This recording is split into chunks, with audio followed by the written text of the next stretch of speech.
Assalamualaikum warahmatullahi wabarakatuh. Perkenalkan, nama saya Muhammad Jafar Mutakin.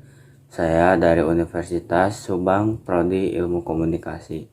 Kali ini saya akan membahas mengenai teori koneksionisme.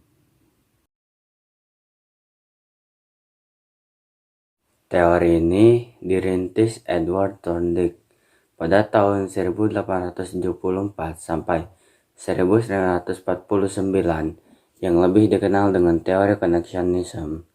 Koneksionisme merupakan teori yang paling awal dari rumpun behaviorisme. Teori koneksionisme dikembangkan oleh Thorndike. Koneksionisme adalah proses interaksi antara stimulus dan respon. Stimulus yaitu apa saja yang dapat merangsang terjadinya kegiatan belajar seperti pikiran, perasaan, atau hal-hal lain yang dapat ditangkap melalui alat indera. Sedangkan respon yaitu reaksi yang dimunculkan peserta didik ketika belajar, yang juga dapat berupa pikiran, perasaan, atau gerakan. Pada mulanya, pendidikan dan pengajaran di Amerika Serikat didominasi oleh pengaruh dari Thorndike. Teori Thorndike disebut karena merupakan proses pembentukan koneksi-koneksi antara stimulus dan respon. Teori ini sering juga disebut trial and error. Dalam rangkaian menilai respon yang terdapat bagi stimulus tertentu, Thorndike mendasarkan teorinya atas hasil-hasil penelitiannya terhadap tingkah laku beberapa binatang, antara lain kucing, dan tingkah laku anak-anak dan orang dewasa. Pengaruh pemikiran Thorndike dalam studi psikologi, khususnya dalam psikologi belajar, sangat besar. Hampir setengah abad, teorinya menguasai ahli teori belajar lainnya. Hal ini ditunjukkan dengan adanya ahli yang setuju maupun yang tak setuju terhadap pendapatnya atau teorinya. Thorndike merupakan contoh dari seorang teoritis yang karyanya dipandang mendominasi psikologi dan pendidikan pada masanya. Edward Thorndike dilahirkan di Williamsburg, Massachusetts tahun 1874. Universitas Wesleyan dan kemudian Universitas Harvard telah membentuk ide-ide Thorndike mengenai psikologi.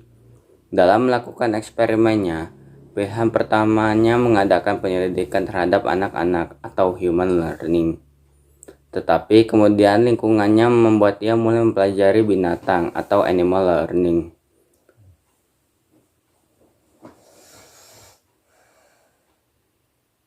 Sebagai penggantinya, percobaan pada binatang digunakan untuk membuktikan teorinya.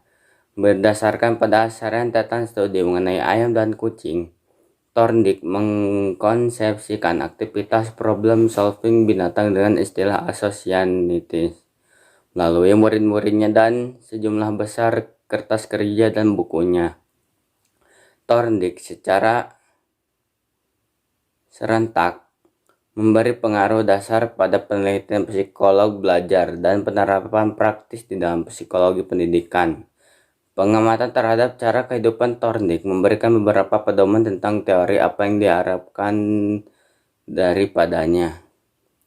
Teorinya merupakan kumpulan prinsip baik prinsip mayor maupun minor secara relatif. Thorndike tidak terikat kepada kerangka umum untuk menuntun penelitiannya atau untuk mengintegrasikan macam-macam prinsipnya. Jika dibandingkan dengan peralatan yang kompleks dan perencanaan penelitian yang rumit sekarang ini, maka prosedur yang dilaksanakan Thorndike kelihatannya sangat bersahaja dan sederhana. Thorndike telah melakukan studinya melalui observasi sepintas dan laporan yang bersifat anekdot sebagai dasar untuk menarik kesimpulan tentang belajar manusia dan binatang. Untuk masa itu, percobaan Thorndike telah direncanakan secara kreatif dan bijaksana. Ayam ditempatkan pada sebuah kotak dengan jalan yang berliku-liku. Kotak itu mempunyai dua pintu keluar, yang satu ke arah kotak, yang lain yang tertutup, dan yang satu lagi menuju tempat makanan. Sedangkan percobaan pada kucing tugasnya lebih kompleks. Satu dinding kotak akan terbuka dan memberi jalan keluar dan masuk ke tempat untuk mendapatkan makanan.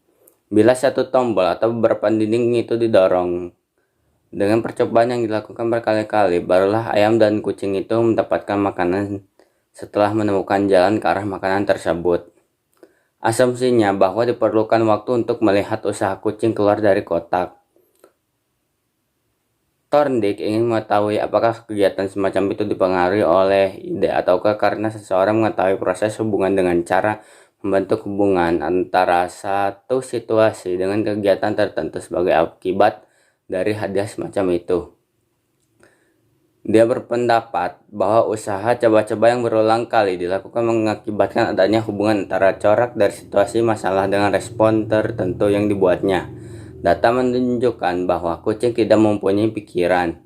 Hanya perlu teori bahwa sesuatu respon tertentu telah dipilih oleh anak kucing dalam situasi lain. Hubungan itu secara bertahap telah diperkuat antara respon dengan corak situasi tertentu. Menurut pandangan Thorndike, respon-respon ini meliputi beberapa modifikasi melalui pengalaman sebelumnya, bersamaan dengan tindakan lain yang dapat dikenali sebagai bagian dari kecenderungan respon pembawaan organisme. Misalnya mengenai situasi tentang seekor anak kucing di dalam suatu kotak.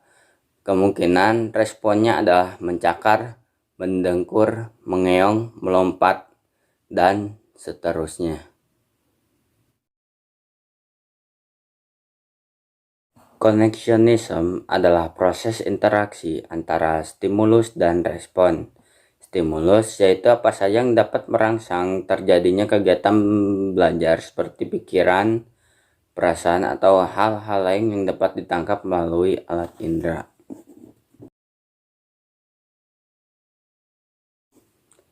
Teori connectionism menunjukkan bahwa transfer pembelajaran tergantung pada adanya berbagai undur yang identik dan terdapat dalam situasi pembelajaran yang asli dan baru. Teori connectionism kemudian mengalami pengembangan lebih lanjut, yaitu dengan dikenalkannya konsep rasa memiliki atau belongingness, polaritas atau polarity, dan penyebaran efek atau spread of effect. Contoh kasus teori connectionism dalam kehidupan sehari-hari, misalnya di kelas mahasiswa diberikan tes mengenai materi public speaking yang akan dipelajari, dengan harapan mahasiswa telah mempersiapkan diri dengan membaca materi sebelumnya, sehingga siswa lebih mudah memahami ketika dosen menjelaskan. Pemahaman lebih mudah terjadi karena mahasiswa telah memiliki gambaran tentang apa yang akan dipelajari, atau law of readiness. Mahasiswa bisa mendapatkan penjelasan yang lebih detail dari yang dia baca sehingga muncul kepuasan, atau law of effect. Dan materi yang dijelaskan sudah pernah dibaca sebelumnya atau terjadi pengulangan, atau law of exercise. Ya, mungkin itu saja. Terima kasih sudah menonton dan jangan lupa untuk selalu like and subscribe. Wassalamualaikum warahmatullahi wabarakatuh.